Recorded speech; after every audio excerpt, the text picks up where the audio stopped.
Hi viewers, போன வீடியோவில் மலைக்கேது உளவாளியாக இருந்ததும் தனநந்தனை பிடிச்சதுக்கு உதவி செஞ்சான் அப்படிங்கிறத பற்றியும் சந்திரன் ஹெலனாட்ட சொல்கிறதோட பார்த்துருந்தோம். இதுக்கப்புறமேட்டு என்ன நடக்குதுன்னு இந்த வீடியோவில் பார்ப்போம். நந்தனோட ஒவ்வொரு திட்டத்தையும் எனக்கு தெரிவிச்சுக்கிட்டே இருந்தான், அதனால பீப்ளிவனத்தில் தாக்குதல் ஏற்படும் அப்படிங்கிறத பற்றியும் மலைக்கேது எங்ககிட்ட சொன்னான் அப்படின்னு சந்திரா ஹெலனாட்ட சொல்கிறாரு. அடுத்த காட்சியில் மலைக்கேதுவை பார்த்து சாணக்கியர் இந்த விஷயம் உண்மை உனக்கு தெரியுமா அப்படின்னு கேட்குறாரு. மலைக்கேது அவங்கள்ட்ட ரகசிய சேனைப்படை இருக்குது, நீங்க பீப்ளிவனத்துக்கு வர விஷயம் உங்களுக்கு முன்னாடியே தெரியும், உங்க மேல தாக்குதல் பண்றதுக்காக ஏற்பாடு செஞ்சிட்டாங்க அப்படின்னு மலைக்கேது சொல்றாரு. அடுத்த காட்சியில சந்திரன் ஹெலன்ட்ட பேசுறதை காட்டுறாங்க. அவன் செஞ்ச உதவினாலதான் நந்தனை பீப்ளிவனத்துல உங்களால தாக்க முடிஞ்சது அப்படின்னு சந்திரன் ஹெலனாட்ட சொல்றாரு. இப்ப சொல்லு, இவ்வளவு நடந்ததுக்கு அப்புறமேட்டு மலைக்கேது மேல உனக்கு இன்னும் பகைமை இருக்குதா அப்படின்னு கேக்குறாரு. இதை கேட்ட ஹெல்னாவோ கோவப்பட்டு, நீ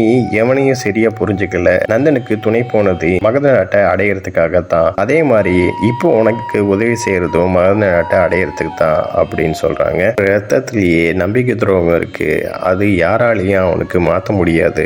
அன்னைக்கு எனக்கு துரோகம் செஞ்சான், இன்னைக்கு உனக்கு துரோகம் செய்யறான் அப்படின்னு சொன்னோடனே சந்திரன் என்னைக்கும் அவனால அப்படி துரோகம் செய்ய முடியாது, உனக்கு ஒண்ணு தெரியுமா, என்னோட சகோதரியை திருமணம் செஞ்சுக்கிறேன்னு அவனாதான் முன் வந்தான் அப்படின்னு சொன்னோடனே என்ன அப்படின்னு சொல்லிட்டு அதிர்ச்சியை கேட்கிறாங்க எல்லாம். ஆமான்னு சந்திரன் சொல்றாரு. அடுத்த காட்சியில சாணக்கியரும் மலைக்கேதுவும் சந்திரனும் பேசுறது காட்டுறாங்க. இவ்வளவு தூரம் நம்ம செஞ்சோம், நந்தன் நம்மகிட்ட இருந்து தப்பிச்சு போயிட்டான், ஆச்சாரியரே நம்மளோட அடுத்த திட்டம் என்ன அப்படின்னு சந்திரன் சாணக்கியர்கிட்ட கேட்கிற நேரத்துல சாணக்கியர் பேச வர்ற நேரத்துல மலைக்கேது, உங்களோட அடுத்த திட்டமானது சாயாவோட வாழ்க்கையை சரி பண்றது தான், சொல்றது உங்களுக்கு வருத்தத்தை கொடுக்கலாம், ஆனா நந்தனுக்கும் உங்களுக்கும் உள்ள பகையால சாயா வாழ்க்கை இழந்து போய் இருக்கிறா, இது உங்களுக்கு சரின்னு தோணுதா அப்படின்னு சந்திரன் கேட்ட உடனே சந்திரன் வருத்தப்படுறாரு. இந்த விஷயம் அவளுக்கு நடக்கிற அநியாயமாச்சே, சாயா கர்ப்பவதின்னு எனக்கு தெரியும், நான் அவளை திருமணம் செஞ்சுக்கிட்டு நான் செஞ்ச பாவத்துக்கு பரிகாரம் செய்யலான்னு நான் விரும்புறேன் அப்படின்னு மலைக்கேது சொன்ன உடனே இதை கேட்ட சந்திரன், உன் எல்லையை மீறி பேசிட்டு இருக்க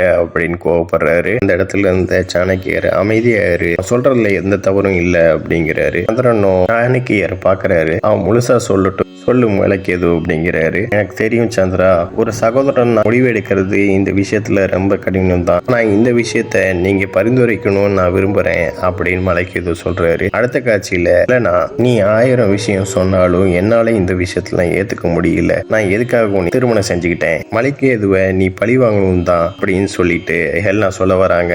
அந்த நேரத்துல சந்திரன், என்ன பழி வாங்கணும், இதுக்கு மேல என்ன பழி வாங்கணும் ஹெல்னா அப்படின்னு தொடர்ச்சியா கேட்கிறாரு. இந்த பழியை பத்தி நீ பேசிட்டு இருக்கிற, அன்னைக்கு யுத்த பூமியில நந்தனை தோற்கடிச்சோமே, இந்த அன்னைக்கு உனக்காக நான் பழி வாங்கிட்டேன், இன்னைக்கு நீ மகத நாட்டோட அரசி ஆகணும்னு நீ விரும்பின, இன்னைக்கு மகத நாட்டோட அரசி ஆயிட்ட. மலைக்கேது தானா நம்மகிட்ட சரணடைஞ்சிட்டான், வீரன் சரணடைஞ்சவனை உயிர் எடுக்க மாட்டான், அதனால அவனோட நிலைமையை புரிஞ்சுக்க நாச்சி செய்யி, அவன் நம்ம முன்னாடி தலை குனிச்சு நிற்கிறான், இது மரணத்தோட கொடுமையானது, நான் உன்கிட்ட கேட்கறது ஒன்னே ஒண்ணுதான், நீயும் மலைக்கேதுவும் உங்களோட கடந்த காலத்தை மறந்து போயிருங்க, அதை பத்தி நினைக்கவே நினைக்காதீங்க அப்படின்னு சந்திரன் சொல்றாரு. இதை கேட்டு அதிர்ச்சியாகிறாங்க எல்லாம். இப்ப அவன் என்னோட சகோதரியோட கணவன் மட்டும் நீ ஞாபகம் வச்சுக்கோ, அதே போல நீ இப்ப மகத நாட்டோட பட்டத்தரசி, என்னோட மனைவி, இந்த நாட்டு அரசனோட முடிவை நீ மதிப்பே நான் நினைக்கிறேன் அப்படின்னு சந்திரன் சொல்றாரு. எல்லாம் கோபத்தோட கேட்டிருக்காங்க.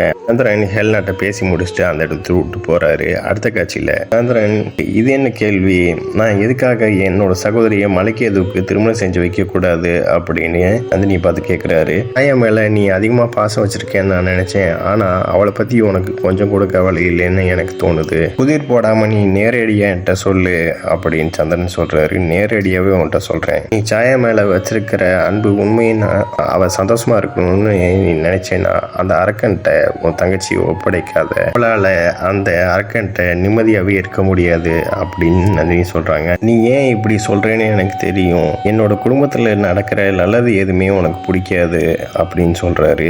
இதை கேட்ட நந்தினியோ வித்தியாசமா பாக்குறாங்க. சந்திரன், நீ சொல்றது எதுவுமே நான் எடுத்துக்க மாட்டேன் அப்படின்னு சொல்லிட்டு அந்த இடத்த விட்டு போக பார்க்குறாரு. ஆனா ஒண்ணு அப்படின்னு சொல்ல வராங்க. நான் உன்கிட்ட முன்னாடியே சொல்லிட்டேன் வேண்டாம் அப்படின்னு போக பார்க்குறாரு. அதே நேரத்துல நந்தினியும் ஆச்சரியமா இருக்கு, இத்தனை வருஷமா சக மாணவனா அவன் கூடயே இருந்தாலும் மலைக்கேதுவை பத்தி உனக்கு தெரியாமையே இருக்குது, கேட்காட்டியும் அவனை பத்தி நான் சொல்லியே தீருவேன், அவன் எனக்கு நிச்சயமானவன் தான். ஆனா அவன்கிட்ட வால் சண்டை போட்டப்ப அவனை தோற்கடிச்சதுனால வால் சண்டையே போடக்கூடாது அப்படின்னு சொன்னான். என்னைய புத்தகங்களும் படிக்க கூடாதுன்னு சொல்லிட்டு இருந்தான். விருப்பப்பட்டது எல்லாத்தையும் இழக்கிற மாதிரி அவன் செஞ்சிருக்கிறான். நிச்சயத்துக்கு அப்புறம் இப்படி செய்யறவன் கல்யாணத்துக்கு அப்புறமேட்டு என்னென்னலாம் செய்வான்னு யோசிச்சு பாரு அப்படின்னு நந்தினி சொல்றாங்க. உதவி செய்யறான் தான் நான் அவனை திருமணம் செஞ்சு முதல் தெரிவிச்சேன். ஆனா உனக்கு அப்படி இல்லையே. அவனை பொறுத்த வரைக்கும் மனைவிங்கிறது ஒரு பணிப்பெண் மாதிரி. அவன் கூட எந்த பொண்ணும் நிம்மதியா இருக்க முடியாது. எந்த காரணத்துக்காக என்னைய திருமணம் செய்யணும்னு விரும்பினானோ அதே காரணத்துக்காக தான் இப்ப சாயாவை திருமணம் செஞ்சுக்கணும்னு சொல்றான். அவனோட லட்சியம் ஒன்னே ஒண்ணுதான், மகத நாட்டை அடையிறது.